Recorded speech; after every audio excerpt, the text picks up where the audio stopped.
પણ તારા છે ને હવે હું ગાડી ચલાવતો ને એટલે બાજુમાં બેહવાનું જ નહીં. મૂકો ને, તમે વાત ના કરશો, મારે તમારી જોડે કઈ વાત નહીં કરવી.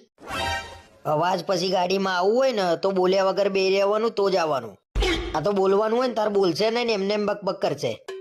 મને તો તમારું ડ્રાઇવિંગ જ નહીં ગમતું. મને તો તમારી બાજુમાં બેસતાય બીક લાગે છે. પેલા કાકા રહી ગયા, નહીં તો તમે તો ઉડાડી મૂકતા. ઉડી ગયા કાકા? અલ્યા ભાઈ હું દરરોજ ગાડી ચલાવું છું, શું મને નહીં દેખાતું હોય? કાકાનું મૂકો ને, આગળ ખાડો હતો તો મેં કીધું નહીતર ખાડામાં ઉતરી જતા. સાચી વાત છે હો. બાકી હું એકલો હોત ને આજે તો ખાડામાં જ પડત. અલ્યા ભાઈ આંધળો નહીં હું, મને દેખાય છે. આંખે પાટા બાંધીને નહીં ચલાવતો. તો હું એ જ કહું છું, આંખે પાટા બાંધો છો? શું આંખે પાટા બાંધો છો? એક મિનિટ બંધ નહીં રહેતી. પેલો થાંભલો જોજો, પેલી રિક્ષા જોજો, પેલી ગાડી જોજો. અલ્યા તારો બાપો આંધળો છે? બસ વધારે પડતું ના બોલશો. શું વધારે પડતું ના બોલશો? અને બાકી રહી જતું હોય ને, ગાડી ધીમે ચલાવો ને, ગાડી ધીમે ચલાવો ને. અને તું પાછળ ઊભી હતી તો એવડો મોટો થાંભલો ત્યાં નતો જોયો? મેં તો થાંભલો જોયો તો, પણ તમે મને બોલવાની ના પાડી હતી, એટલે હું શું લેવા કહું કે પાછળ થાંભલો છે?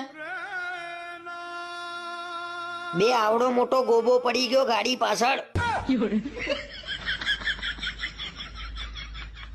આ તો સારું થયું